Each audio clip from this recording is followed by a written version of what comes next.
That's about like 18 months old, but good to see you guys are great. You know what, the TED format is a little bit limiting in terms of the fact that it's just 18 minutes and it doesn't include Q&A. And the theme, of course, for the day is speaking the unspeakable. So what I wanted to do instead was just engage with a couple of ideas around comedy in India and how that sort of correlates to speaking the unspeakable, what the industry is like right now. So I just have a quick PowerPoint which will just keep moving and if you can just follow or keep up with the slides. Just to go on next slide, please. Can we get somebody to flip that? Yeah. Why am I here? I'm apparently one of those Indians. This is not true. It's in my bio. This is just one of those media monikers which they like to give you so that they can sell you as a commodity. There is no accurate fact that will determine this. I'm also co-founder of All India Bookshop. It's India's most widely heard comedy podcast. That's an actual name, yes, that's true. The reason we did it was because me and my co-founder, who's also a comedian, we were just so tired of All India Radio and the lack of anything good worth listening to that on that network that we decided to sort of subvert that name and call it All India Bookshop. That's what we do.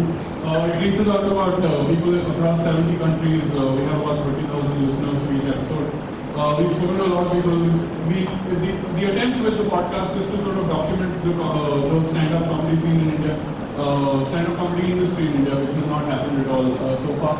We've had guests like Russell Peters, we've had guests like Ranveer Shori, Raju Srivastava, all sorts of people. We're going to get Johnny in soon.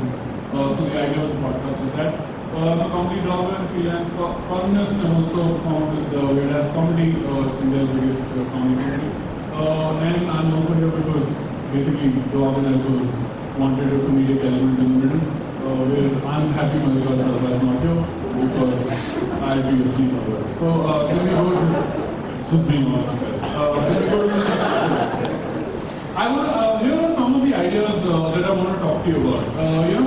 If you talk about India, if you talk about comedy in India, there are sort of multitude of opinions. The biggest opinion is that India doesn't really have a sense of humor, or that Indians are not really sure whether they can find a sort of place for comedy in their history.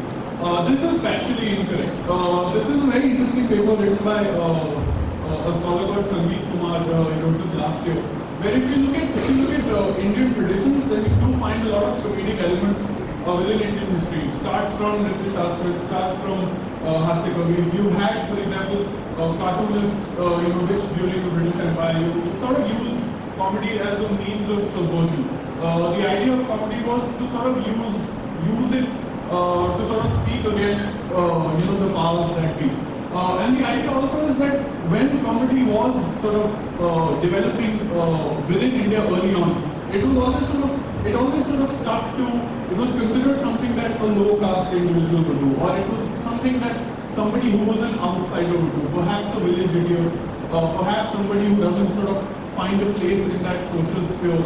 You as an individual, you had to be sort of royal and you had to regale audiences. You wouldn't do something like making a fool of yourself on stage. So comedy itself, even though it has been a part of Indian history, has never really sort of had the same acclaim as, say, for example, musicians did, or painters did, or artists did, which is very weird because it's not like we haven't had that history of comedy. Next slide, please.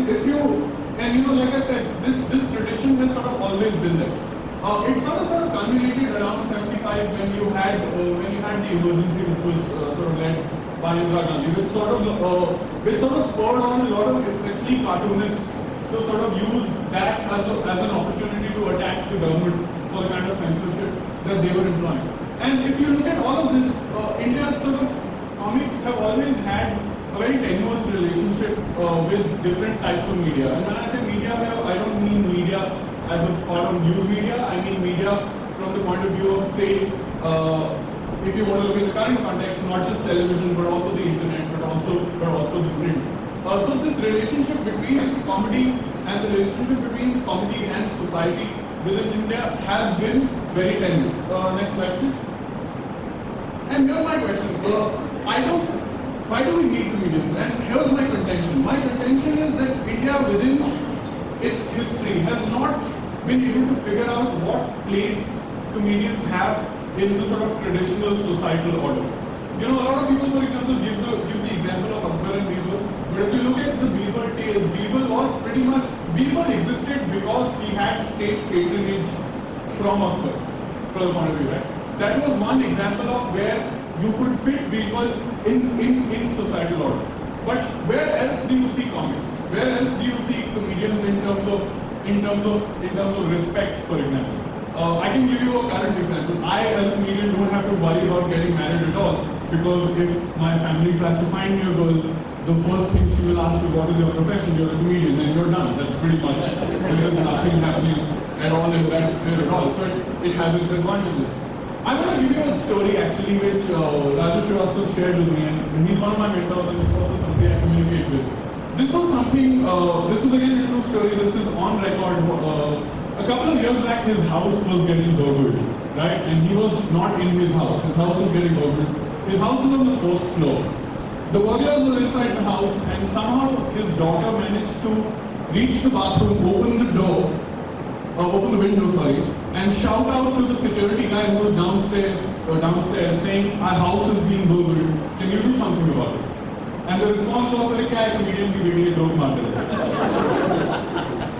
Which I think is a perfect story to sort of illustrate what is the kind of relationship we have with comedy. We haven't figured out what the relationship is. Is a comedian's job only to come there and make a joke? For example, what happened right now when I came for this stand-up, the first thing Arpit told me was, I hope you make it funny, I hope you crack a couple of jokes. Now that is the predisposed definition of what you think of a comic. But what is the traditional definition of a comic? A comic's traditional definition has always been to speak truth to power, has always been to sort of subvert traditional notions of power, of traditional notions of hierarchy. And the fact that they can do this, that they can get away with this, is because society sort of gives them something unique which nobody else gets, which is what we commonly call a comedic license. Right? In India, we don't really seem to know if we have that comedic license, or if we can give a comedian that comedic license. Are they supposed to say the kind of things that are supposed to make us uncomfortable or not? Here's what I feel a comedian's relationship with India or Indian society is. It is exactly like a Johnny Lever movie role in the 90s. Where if you look at any Bollywood film where Johnny Lever has participated, you would have the main story of where the hero has to run off the goal. There is some conflict going on. But somewhere in the middle, 1 hour later, Johnny Lever would come for 5 minutes, do something, then leave. And people would be like, what was that? Wait, that was supposed to make me laugh, and then that person has disappeared. So on some level, psychologically, in society, you sort of feel the need that this person needs to be there to break the tension. But is he or she supposed to do anything more than that? And my contention is that we as Indians have not figured that out. We as Indians do not know what the role of a comedian has to be in society. And I want to tie this into a couple of other interesting things that have happened over the last couple of years. I want to talk about next slide, please. I want to talk about the rise of English stand-up and why this is different. Can you just pass me a bottle of water? Something very interesting happened which a lot of people missed in the early 2000s. In the early 2000s. And how many of you, just by a quick raise of hands, how many of you know who Russell Peters is? A lot of people, right? Everybody knows Russell. Quick raise of hands. How many of you have heard a Johnny Lever stand-up special? That's like 8 people out of the entire room. Whereas close to about, I don't know, some 60 people raised their hands for when I asked who Russell Peters is. Now why is that? People sort of don't understand the significance of the Russell Peters on the Indian comedic scene. Why did English stand-up in India suddenly start rising in the early 2000s? It was a mixture of market economics. It was a mixture of the internet. It was just by happen chance you had YouTube where that video suddenly became viral. And suddenly a lot of people from my generation who had not been exposed to comedy before that, they suddenly realized, hey, there is an Indian guy and he's actually not talking down to me, and he's actually talking about things that I can relate to. And he has a similar kind of voice that I have. And this is very interesting. I don't think culturally we understand the significance of what Russell Peters did to the English stand-up scene. What has happened in the early 2000s to what has happened to the English stand-up industry now? Now, English stand-up is one of the fastest growing industries within the performing arts. If you look at, I just want to give you a simple comparison. Look at, say, the India Habitat Center in Delhi or the NCPA in Mumbai, which are supposedly the primary arts center. Just look at the cultural calendars of these two institutions from 5 years ago and now. And just look at the sudden jump in the number of English stand-up events, in the number of English stand-up comics, and the different kind of things these English stand-up comedians are talking about. Which I want to tie into the third point. This is the first time where people in my generation, 70s from the 80s, Hindi stand-up in the 70s and 80s was a consequence of, it sort of survived on mimicry. It survived on making an Amitabh Bachchan type gesture. It survived on using the aura that an already existing Bollywood star had. But now, with English stand-up comedians, everyone has been influenced, ironically, by English stand-up from the 60s and 70s. They are influenced by Lenny Bruce. They are influenced by George Carlin. They are influenced by Richard Pryor. A lot of names which, if you throw around in a random room, outside of a comedic circle, people in India would not be aware of. But these are people who sort of led really significant cultural changes within their setup. People like Richard Pryor were doing stand-up at a time when black comedy was not considered at par with white comedy. They sort of put black comedians on the map. And they put it on the map by talking about things which were relevant to black communities at that particular point in time. English stand-up comics in India right now are growing and are influenced from these kind of comics. So they are now talking about the things that they feel strongly about. They are talking about their ideology. So for example, ironically, I don't know how this happened, but a lot of the English stand-up comics are left-leaning. So for example, very increasingly in any English stand-up show, you will see them attacking right-wing politics. Right? When was the last time you heard a Hindi stand-up comic attacking right-wing politics? Live especially. Unless you want to take the case of Raju Srivastava, which is very interesting, who has now become so huge. And this is again a true story, where if he goes to a rally to do jokes and there are 3 politicians sitting there, if he doesn't make fun of the third politician, he feels left out, that he's a function of their own individual personalities. And so you're seeing a very interesting shift of how within the stand-up comedic space, how Hindi stand-up sort of grew from existing traditions to now, in the early 2000s, how you're seeing English stand-up grow, but basing themselves on totally different traditions. Can we move on to the next slide, please? Like I said already, a lot of this, and I want to connect this to my next point, which is something that even Maya and I spoke about a little bit. Can you go to the next slide, please? My contention is that the emergency is still in our heads and that the emergency has not left us. Every time an English stand-up comic or any time a stand-up comic does any joke which is considered politically incorrect, there are suddenly tons and tons of people who come and say, how dare you say that? Let me just show you some of the things that you can't talk about, for example. These are the things you're not supposed to talk about if you want to make a profession. Well, if you want to stay alive, let's just be frank about this. I don't even think you need to be on a comedic show. If you want to stay alive, you stay away from these things. Right? This is just what it is. For example, I do a joke. Let's just try this for a second. Last year a really famous person died in Mumbai, and after he died, people are very scared. People are scared that there'd be violence. People were scared, a lot of people, thousands and thousands of people were out on the streets. They didn't know what would happen. The media was always, very nervous what's going to happen now. I'm, of course, talking about Yash Chopra.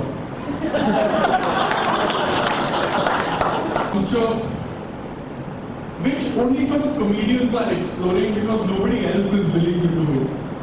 Maybe because we have a license, maybe because we are so small that nobody bothers to come after us. But the role of a comedian, I think right now, is probably the most important because it's at that crucial juncture that a comedian can make points which the mainstream media cannot, which a Bollywood star cannot, which anybody who is of any public repute or is associated with any institution, they cannot. And if these stand-up comics then stop talking about these things, who else do you have left who will then talk about these things? So what role does a comedian then have in society, and have you figured out where to put them yet, and have you figured out what kind of comedic license you can give to that individual? And like I said already in the beginning, that this friction between what you can say as a comedian has always been played out in the media, right? Always been played out in the media. I want to give you a couple of examples. If you can move to the next slide. The media remains the battleground where all. I want to talk about this. I think our original notion of censorship, every time we talk about the idea of censorship, it always revolved around the notion of the state. That you couldn't say anything because Doordarshan existed, and because it's Doordarshan, you cannot make a Rahul Gandhi joke, or you cannot say anything about the Congress family. Which is now different. I think it's now changed from a state-dominated censorship to market-dominated censorship.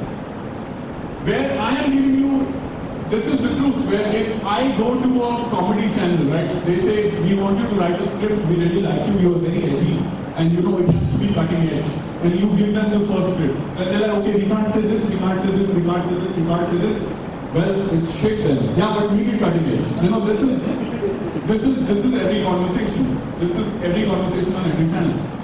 Why? Not because the government even fears the state. It's because the state knows that they don't even have to do anything now. Because the channel is so glued into its advertisers and they need so many of their licenses that they will not let anybody on that particular channel say that thing. The government doesn't need to do anything. The government knows that the network is screwed because of capitalism.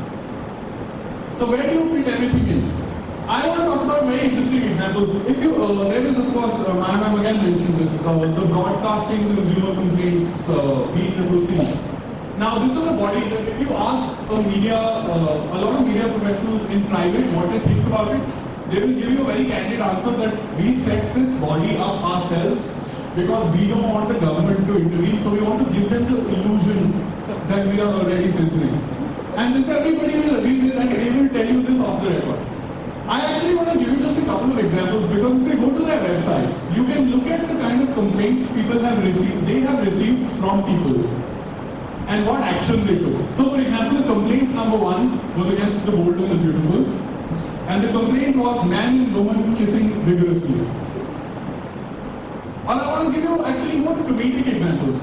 What is perhaps the most famous comedy show in the Hindi space right now? Comedy Circus on Sony. I'm sure a lot of you have seen it. Now, how is it that on a Comedy Circus you can get away with making a rape joke, or you can get away with absolutely sexist jokes? How is that acceptable but not uttering the name Gandhi unacceptable? Why is that dichotomy there? And these are the kind of complaints that even the BCC gets. For example, the Comedy Circus again, very interesting complaint was that the daughter was talking to the mother in vulgar language. Now, what is vulgar? What is the definition? Who is this person who's complaining? You have no idea. All you know is that if you are looking at making any sort of joke, you are already sort of stopped mentally on a script level that the state doesn't even need to interfere. That you have already been ingrained with so much fear that something will go wrong, that if you make a joke about this, that nobody will even dare to write that joke. Which is what I think perhaps the saddest part is.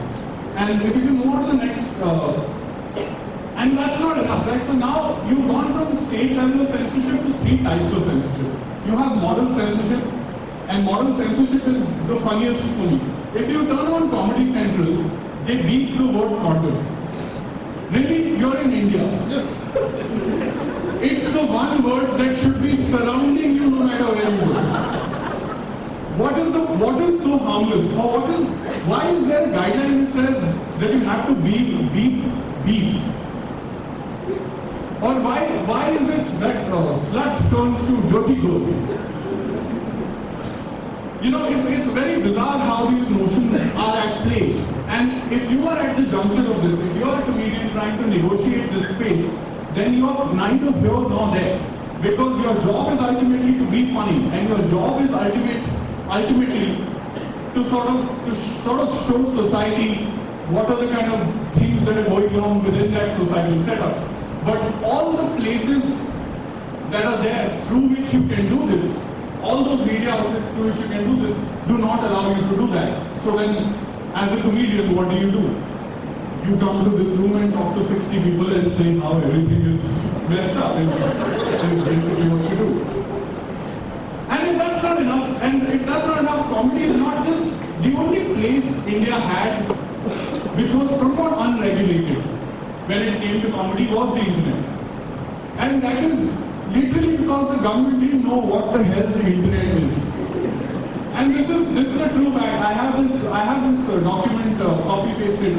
This is about 6 years back when apparently Pakistani hackers had hacked about 150 government websites. So the Delhi government came up with a notice saying that you must protect the internet from these intrusions. And there is one Delhi police official on record saying, "Sir, internet ki building hai." The only sort of unregulated space you had for comedy was the internet, which now, of course, there has been so much noise about this, the Section 66A of the ID Act. There's been a lot of noise about this, obviously, because of what happened to those girls in Palghar. But this has not been used just for that. This is also being used to stifle satire. If you look at the 72 website links that were blocked by AIB on Narendra Chaudhary's directive, 9 of the links that were blocked were from this website called fakingnews.com, which is one of India's biggest sort of satire websites, which people know that they go there expecting jokes. And then Narendra Chaudhary obviously said that I blocked the TOI website because people believe the TOI, which is even the bigger joke, but I don't even know why. Instead of blocking the fake news website. The point I'm trying to make is the final conclusion. If you can go to the next slide, please. What am I trying to say here?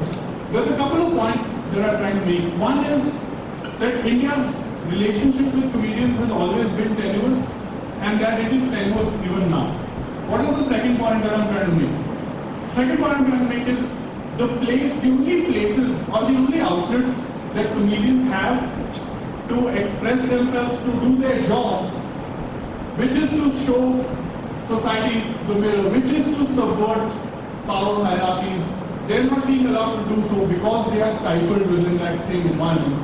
And see that the only kind of spaces that were left, such as the internet, are also reducing drastically. So what is it, after these 3 points, what is it am I trying to say? I'm going to lead on a very bleak note. Frankly, I don't think we can do anything. But what we can do is that within the spaces that we do exist, for example, the internet, within these performative spaces, when you do go out to a comedy show, when you do find something that is offensive, suppose you're somebody who is from the right wing, and you see a joke at you, and vice versa. Suppose you are somebody who is a Congress supporter, and you see jokes on Rahul Gandhi, vice versa. Make sure that you are not one of those individuals who turns up and says, "My sentiments are hurt." I don't know who the sentiment fellow is who keeps getting hurt all the time. But the idea being that the only sort of thing that we can do as individuals is within the spaces that we exist, is that we don't fall for those same traps and we don't get brainwashed into the same traps of believing that you have to take offense. Till you free of your own self and allow yourself to be offended, nothing is going to happen off the comedy scene within this country. So I hope next time you do go to a comedy show, if you come for any of our shows, make sure that even if you are offended, take it in the right spirit and go like this.